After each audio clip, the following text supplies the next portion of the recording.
Let's go to the coaching side. Barry Odom has been named the new coach of the Purdue Boilermakers.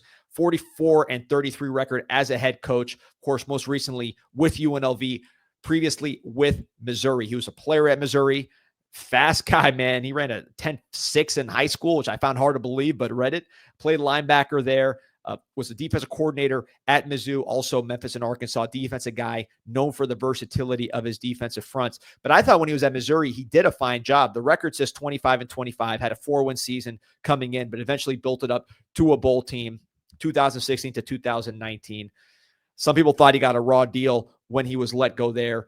Eventually moves on to UNLV, 19-8 in 2 years at UNLV. And listen to this, in the past 28 seasons before he was hired at UNLV, they had 2 winning seasons. So in 2 seasons, he matched what was done the previous 28 seasons. 2023 Mountain West Coach of the Year, still only 48 years old, despite all the experience that he has.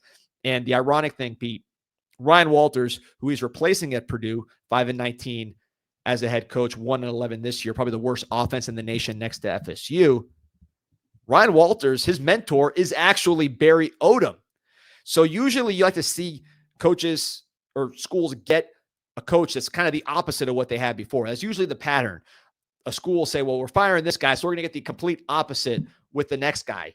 Here, they don't necessarily do that, but they go from mentee to mentor. And I think the key with Barry Odom, as compared to a Ryan Walters, big-time coaching experience as the head coach, despite being a young coach at 48. He's been around the block. Well, and look, Purdue being in the Big Ten, it's the Lions' den now, right? He's coached in the SEC, coached in Missouri. You mentioned his time there. A lot of NFL talent rolled through there, especially on the defensive side of the ball when he was there. First year, he was 4-8 there, then 7-6, then 8-5, then 6-6 in his last year. I remember that being a really tough schedule for them that year.